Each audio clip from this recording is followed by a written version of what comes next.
manantial, Señor. Eres tú el manantial del amor que a mí me da. Eres tú mi manantial, Señor. Manantial de vida, manantial de gozo, manantial de amor. Eres tú, manantial. Saludos y bienvenidos. Estoy con el Roberto Pastoriza, al que voy a entrevistar antes de que empiece el congreso, que hoy va a tener aquí lugar, de la Federación de Buenas Noticias de España, que se celebra todos los años por estas fechas. Hoy es 5 de diciembre. Buenas tardes, Roberto. Hola, ¿qué tal? ¿Cómo estás? Muy bien, aquí en el Congreso con expectativas, bendecido y para que Dios nos use en la medida que nosotros nos dispongamos. Me gusta entrevistar a hermanos, hermanas, jóvenes, pastores, personas que Dios es un referente muy importante en su vida, y contigo es muy especial porque eres de Marín. Yo soy de Pontevedra, ciudad. Así es. Pertenecemos a Pontevedra, somos paisanos. Los dos somos galegos. Hecho que hay. Que me encanta porque tenemos mucha sintonía. En común, claro que sí. Y va a ser una bendición poder contar cosas pinceladas de la vida de Roberto, porque es una persona que él, pues, en la vida, por causa de las drogas, pues estuvo en casi todas las cárceles, o en la mayoría de las cárceles de España. Se convirtió en Palma, ¿no? De Mallorca. De Mallorca. En el año 86. 86. Un mes de marzo del año 86. Entré en el mes de febrero, marzo, abril me convertí. ¿Cómo fue tu conversión? A mí me hablaron de Dios antes de entrar a la cárcel. A mí me hablaron del Señor con 17 años. Yo tenía 17 años, la primera vez que me hablaron de que había un Dios que me amaba, que había un Jesús que me quería, que quería tener un encuentro con... O sea, yo eso no lo entendía hasta que yo tuve la experiencia de entrar en prisión. Si yo hubiera aceptado al Señor cuando me hablaron de Jesús a los 17 años, posiblemente no hubiera ido a la cárcel. Pero como yo iba a mi rollo, las drogas, sí, me hablaban de Jesús, porque fue un gitano además el que me habló de Jesús. ¿En Pontevedra? En Marín, en Pontevedra, en Marín. No, me habló en Pontevedra. Sí. Y fui a la iglesia con él en Pontevedra, fíjate, a un culto gitano. Y aún tengo contacto yo con este hombre. ¿En qué año fue? Esto fue en el año, yo tenía 17 años, pues mira, en el año 1982, 83. ¿Y ahí ya andabas con las drogas? Sí, totalmente. Yo empecé a fumar muy joven, con 15, 14 años a fumar, luego empiezas con el hachís, los porros, y ya con el tiempo empiezas a tocar ya cocaína. Ya no me he pinchado nunca, porque eso sí que no lo he hecho, pero sí he consumido. ¿Y acabaste? Alcohol, al final, chicas. Terminaste en la cárcel. Terminé en la cárcel en el año 86, en Palma, Mallorca, por un robo que hicimos en un chalet, dos chicos y yo, y nos condenaron. Me trasladaron después a Galicia, recorrí toda la cárcel donde yo entré en Palma está cerrada, ya la cerraron porque abrieron una nueva, pero luego me trasladaron, estuve en Madrid, pasé por todas las prisiones españolas. Mi conversión fue muy sencilla. A mí me hablaron de Jesús, ya te digo, cuando tenía 17 años, fui a la iglesia con un hermano varias veces, pero cuando entré en prisión, a mí me dijeron que había un Dios que me amaba y me volví a recordar el tiempo con este gitano. Y ahí fue cuando yo me entregué, me quebranté, no dejé de llorar.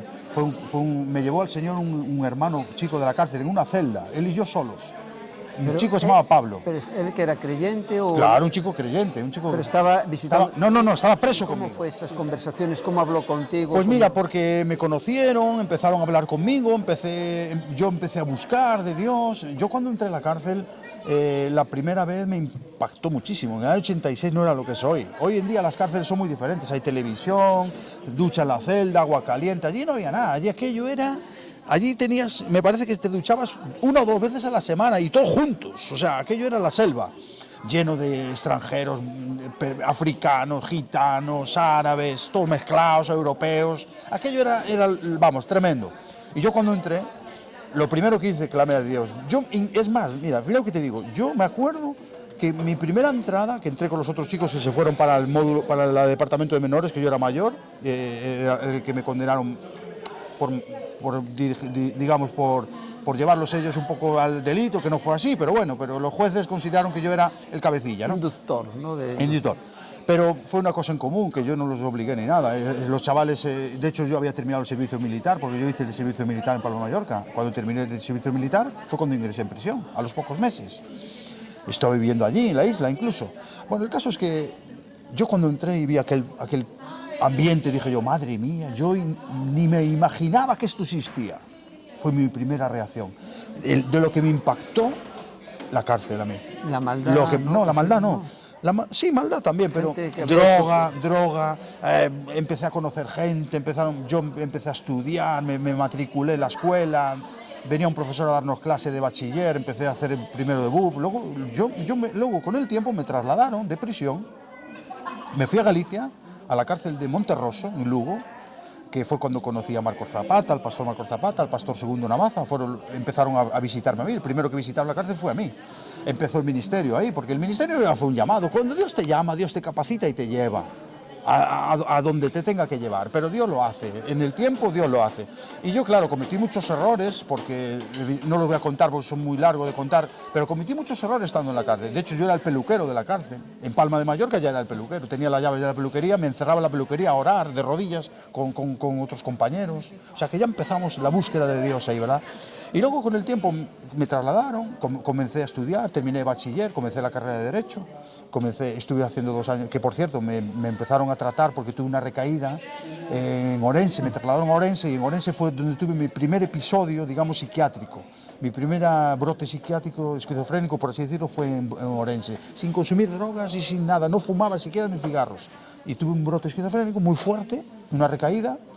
Sí. De hecho, la Biblia cuando dice hasta desmayar, yo sé lo que es eso, porque yo llegué a desmayar, caerme al suelo redondo en una celda, yo solo, eso me ocurrió a mí en Orense. Y luego después me empezaron a pinchar fármacos, tratamiento para la psiquiatría, que eso me impedía estudiar. Tuve que abandonar la carrera de Derecho, la tuve que abandonar. El otro día, por cierto, una anécdota voy a contar. No hace mucho, hace unos días, me entrevistó un médico, un psiquiatra, y me comentó algo sobre eso, sobre el tema de las inyecciones, ¿no? Y le tuve que decir, pero vamos a ver, ¿usted es psiquiatra? Me sentó fatal. Le tuve que decir, ¿pero usted es psiquiatra? ¿Cómo me recuerda usted a mí el pasado? Si a mí el pasado no me beneficia para nada. Hay cosas, mira, Satanás es especialista en recordarnos el pasado.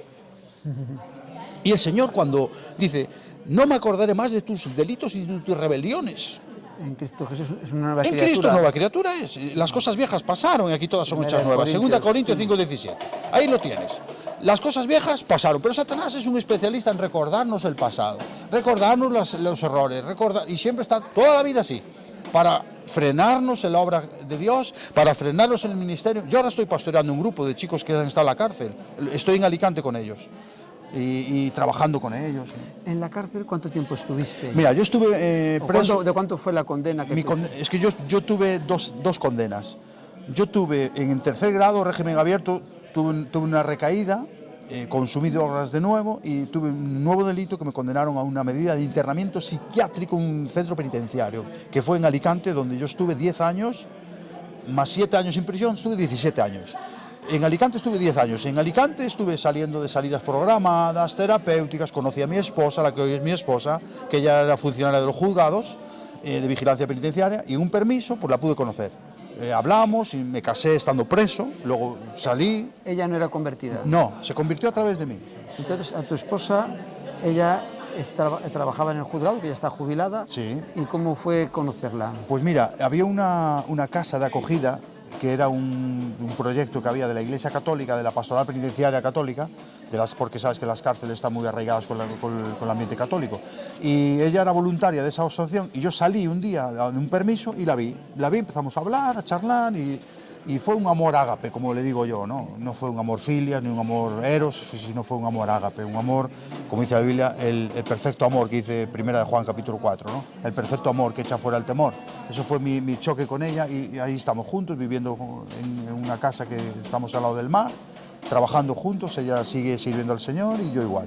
Y entonces llega un momento en tu vida que el Señor te llama a pastorear una iglesia, un grupo de personas. Sí, ¿cómo es ese llamado de Dios en tu vida? Bueno, el llamado es porque el Señor me mostró que no era dentro de la cárcel donde yo tenía que trabajar, sino desde fuera. Había un vacío desde fuera, que no había nada que ligase a la gente que estaba fuera. Salía la gente de la cárcel, no volvían a ningún lado, ni se congregaban en una iglesia. Yo, por cierto, no tengo la iglesia local. Yo no estoy en ningún local. Sí. Yo estoy en las casas, en en cafeterías, me reúno con los chicos, estamos por WhatsApp, nos vemos y tal. Hace poco estuvo aquí la iglesia Navalcarnero 1 conmigo, Daniel, que se convirtió en unas clases bíblicas conmigo. O sea que yo trabajo con ellos así desde fuera. Y con personas que están en el mundo de la droga. No, han salido todos, la mayoría no. Pero han estado en ese ambiente. Algunos, pero no todos. Sí. No todos. La mayoría no. Sí, sí. Hay que tener en cuenta una cosa, mira, la psiquiatría, porque yo estoy muy vinculado con el mundo psiquiátrico, con el mundo psiquiátrico. La psiquiatría, mucha gente no se consume drogas y tienen enfermedades mentales y no es producto de la droga. Otros sí, que es la patología dual que se llama, es consumo de drogas y enfermedad mental.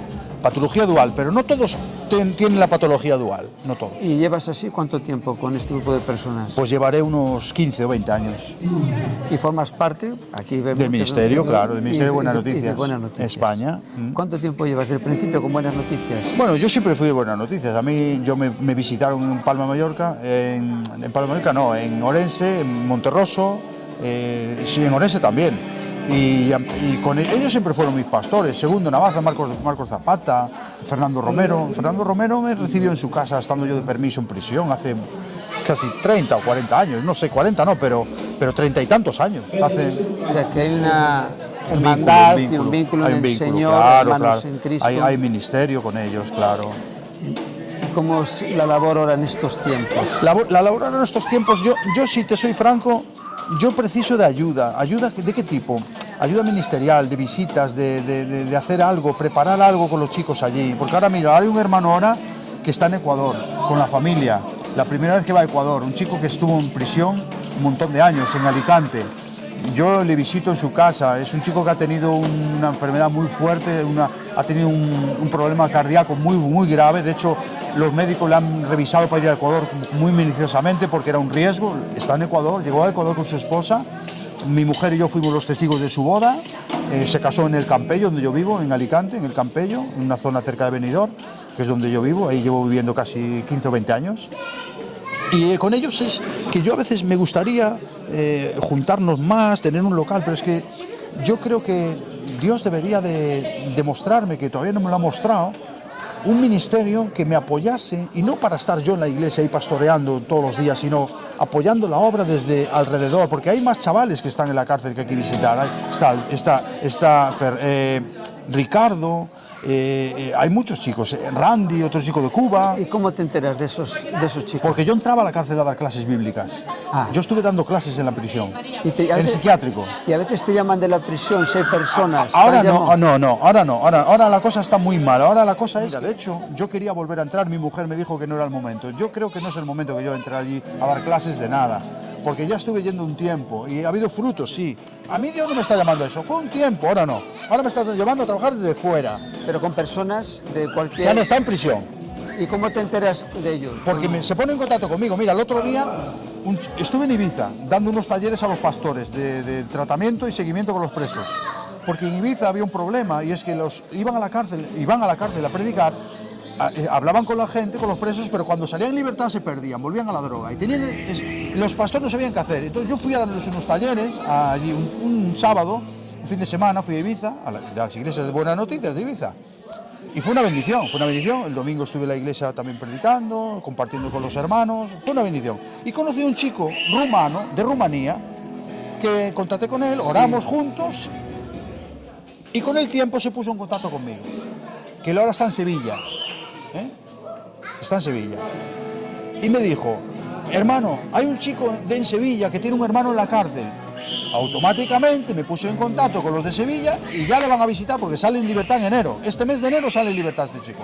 Me puse en contacto con ellos y a través de este hermano que se puso en contacto conmigo, o sea que el ministerio es así, tocar hilos. Luego en Calpe tuve la oportunidad de conocer gente de Cádiz que visitan el puerto de Santa María, que es una de las cárceles de más seguridad, bueno, más de seguridad no, pero de más peligrosas. El puerto de Santa María, Cádiz, yo no he estado, pero es en Andalucía. El puerto de Santa María en Cádiz es una de las cárceles donde había más droga. Claro, ahí hay muchas pateras de droga. Gente todo, fatal. Que lleva el ministerio en una de las prisiones de Cádiz. Y me habló de Sevilla y me puso en contacto con el coordinador de Sevilla. Automáticamente en el Congreso me puse en contacto con el coordinador de Sevilla para visitar a este hermano que está en la cárcel de Sevilla, porque sale en libertad en enero y ya van a estar con él pendientes para cogerlo, porque es un chico que tiene problemas también con las drogas. Es decir, las drogas, hermano, hay que dejarlas. O sea, los jóvenes que se van a las drogas a la larga siempre terminan en delincuencia. La mayor parte de la vez, un 99%, las drogas te llevan a la prisión. Eso te digo así de claro. La mayoría de las veces la droga te terminas en la cárcel.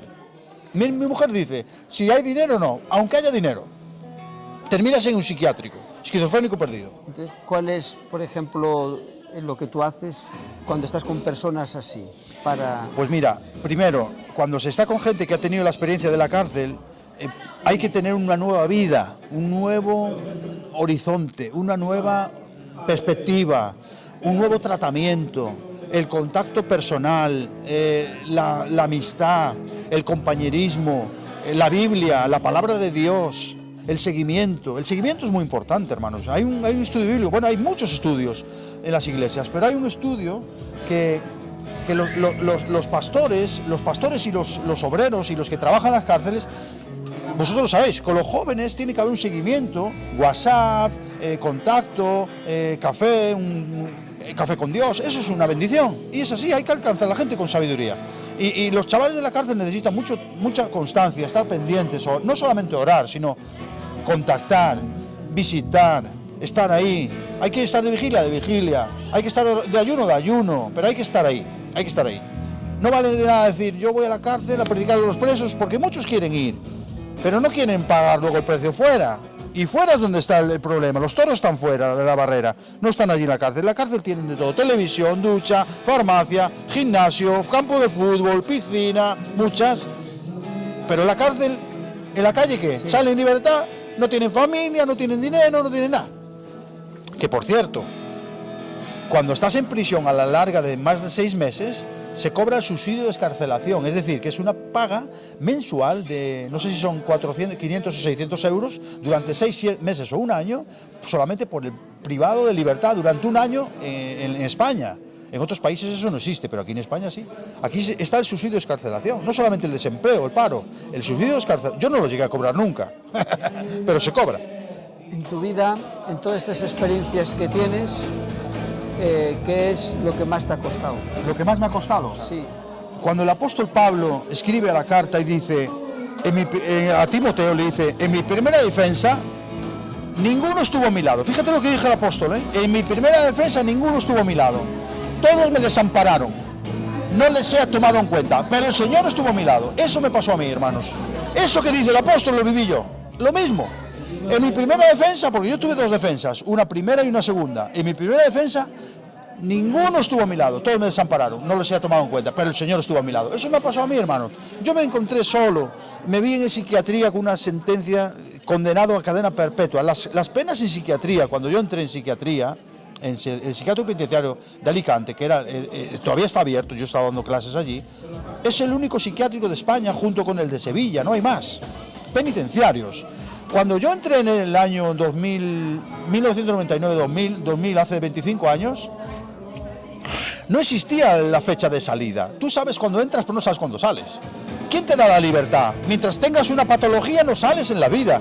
Menos mal que el Señor reformaron el Código Penal, gracias a unos internos que yo también formé parte de un grupo que hicimos unos recursos, porque no podíamos estar presos toda la vida, eso era anticonstitucional, eso rompía los parámetros penitenciarios, y se revisó el código y se aprobó y se tramitó una ley de poner fin y límite a los internamientos.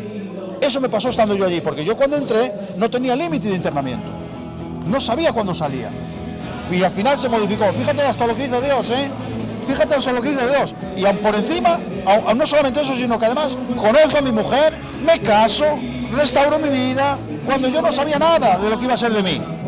Mi familia, sí, mi familia estaba en Galicia, pero mi familia tiene su situación cada uno. A mí un hermano me falleció estando yo en el psiquiátrico penitenciario. En la prisión me murió un hermano de SIDA en Málaga y me trasladó la Guardia Civil allá a Málaga de noche, como el apóstol Pablo, una comitiva de noche. Y fui a verlo al tanatorio, un hermano mayor que yo, por las drogas. O sea, ¿qué me van a decir de las drogas? Las drogas es una ruina. Una ruina. los porros, las pastillas, la cocaína, eso es una ruina, hermanos. Así que ni se te ocurra. Y si estás en drogas y estás consumiendo, déjalo ya y busca a Cristo. Acércate a Dios, que Dios te va a ayudar. Ha sido y está siendo una enorme bendición lo que dices con tu autoridad y experiencia de que estás hablando con conocimiento de causa. No te lo han contado, No, lo has no, vivido claro, y sabes el peligro que hay con la droga. Hace un momento me comentabas de varios testimonios. Venías así muy encendido, el que estaba muy muerto, que oraste por él. Mira, hay un chico que está en Ecuador, un chico que lo condenaron a... Bueno, este chico, hay algo que yo quiero destacar, mirad, en el ministerio en prisiones no todo el mundo vale, ya te lo quiero dejar claro. Si estás visitando la cárcel y quieres llevar un ministerio con los presos, te digo la verdad, por experiencia lo he visto muchas veces, no todo el mundo vale. Dios no va a jugar con eso a los dados. Un tenedor es un tenedor, un cuchillo es un cuchillo, y un cazo es un cazo, y un cucharón es un cucharón. Y esto se aplica a todas las áreas de la vida. Cada vasija tiene un servicio, ¿verdad? Una se pone el vino, otra se pone el aceite, otra se pone el agua, y así somos nosotros en Dios. Dios nos utiliza como Él quiere y cuando Él quiere, y a su propósito. Por eso no todo el mundo vale. Y me da mucha pena ver gente que sí quiere servir en la cárcel, quiere ir a la cárcel, pero no tienen las cualidades que Dios... Porque mirad, el llamado al ministerio, desde antes de la fundación del mundo, antes de que en el vientre ya te conocí, te di por profeta de las naciones. Mira lo que dice Dios. En el vientre de mi madre, ya Dios te conoce. Por eso cuando trabajas en las cárceles, tienes que tener algo que es el código. Cuando estudias educación social, yo estuve un año haciendo educación social también, que hay un código deontológico, que no se puede revelar secretos de cosas. Yo hay cosas que no puedo revelar, que he visto con presos, no las puedo revelar. Y yo veo el poder de Dios obrando ahí, que es tremendo. Hay un chico que tenía una condena de 28 o 30 años, que ahora está en Ecuador. Apenas ese chico resucitó en el hospital, en la UCI. Yo fui a orar por él allí, las enfermeras no daban crédito. Los médicos hablaron conmigo, los cirujanos me dijeron, este hombre se ha salvado porque ha querido Dios. Que te diga es un cirujano, es tremendo. O el caso de Daniel, un joven que se convirtió conmigo en las escuelas bíblicas, en la prisión. Le pedían también 9 o 10 años de internamiento psiquiátrico. Salió en libertad, a espera de juicio, y todo el juicio orando por él, casi 2 años orando por él. Y él con un temor de volver, porque a la psiquiatría nadie quiere volver. La psiquiatría es lo peor que hay en España, hermano. La psiquiatría ahí, los chavales están fatal. Sí. Los centros psiquiátricos penitenciarios son tremendos, hermano. Yo no quiero contar porque no es el momento, pero es tremendo. Y este chico Daniel no ha entrado, hermano. Él salió al juicio y salió sin entrar a la cárcel, a suelto total. ¿Quién lo ha hecho? Dios. Pero él también vio su corazón, que dejó las drogas. Se lo tomó en serio, ¿eh? Si tú te lo tomas en serio, Dios hace el milagro. Un pasaje de tu vida que te acompaña, siempre lo tienes presente, porque están ahora con la alabanza y ya no se nos va a ir bien. Un pasaje de mi vida. Está siendo toda una enorme bendición, Roberto. Pero un pasaje de la Biblia que en los momentos esos difíciles, que siempre te has agarrado a él, habrá más, pero si quieres de uno o dos. Hay muchos. Pero así, en especial... Hay muchos, mira. Hay uno que a mí me marcó mucho y es que, sobre todo en la cárcel, yo te hablo de mi experiencia en la cárcel, ¿vale? Porque he pasado mucho tiempo de mi vida en la cárcel. Entré con 23 y salí con 30 y tantos. Hay uno que dice, en Isaías 51:14, que dice, el preso agobiado será libertado pronto. No morirá la mazmorra ni le faltará su pan. Eso me pasó a mí, hermano. Ni me faltó el pan y fui liberado pronto. Aleluya. Me encanta estar contigo, porque la verdad, ¿quién lo diría de lo que Dios ha hecho en tu vida, ¿no? Amén, amén, amén. Y te ha dado una esposa maravillosa, y ahora estás aquí dando caña, llenándonos de Dios. Lleno de Dios. Hay que necesitar, mira, hay una cosa que os quiero decir, hermanos. Cuando Pablo escribe la carta y dice, obedeced a vuestro pastor. No, obedecer a vuestros pastores. ¿Hay que tener un pastor? Sí, pero yo tengo pastores. Segundo, Navaza, Marco, Fernando, obedeced a vuestros pastores. Eres una oveja Amén. muy querida. Amén. Aunque el principal pastor es el Señor, Amén, el príncipe de los pastores. Sí. ¿Hay alguna cosa más que quieras comentar? Sí, bueno, yo quiero deciros algo, mirad, si tienes un familiar que tiene problemas de enfermedad mental, el único que le puede curar es Dios. Tú confía en Dios, que Dios va a hacer su propósito. Y dice la Biblia que todas las cosas son posibles para Él. Mira, yo cuando fumaba, mira cómo me habló el Señor un día en la celda. Mira, yo estaba en la celda y yo fumaba, leía la Biblia, pero fumaba. No droga, la droga ya la había dejado. Pero tenía el cigarrillo, que me costó el cigarrillo, me costó lo suyo. Y un día abro la Biblia y me dice el Señor, ¿habrá algo imposible para Dios? ¿Habrá alguna cosa imposible para Dios? Esa palabra caló dentro de mí de tal manera que dejé de fumar. No volví a fumar nunca más, han pasado 25 años. Que siempre nos vemos aquí en el retiro, poder hablar contigo y en otra ocasión hablaremos más. ¿Quieres decir alguna palabra final para las personas que te escuchan? Mirad, yo os animo a seguir al Señor. Clama a mí y yo te responderé. Dice el Señor, yo soy el buen pastor. El Señor conoce sus ovejas. Él te conoce mejor que a ti mismo. Él no te va a defraudar. El Señor es lo mejor que nos pudo haber pasado en la vida. Porque de tal manera amó Dios al mundo, con un amor ágape, que ha dado a su Hijo unigénito. Ahora lo celebramos en Navidad. Para que todo aquel que en Él cree no se pierda, mas tenga vida eterna. ¿Quién? El que cree. Cree, recíbelo. Y tendrás la vida nueva, una vida nueva. Buena noticia te doy, hermano. Te doy una buena noticia. Hay un Dios que te ama, por muy mal que te encuentres. Da igual. Enfermedad, hoy eres sanado si tienes una enfermedad. Dios va a hacer un milagro en tu vida para que lo testifiques, para que lo compartas a otros. Y Dios os bendiga a todos, en nombre de Jesús. Amén.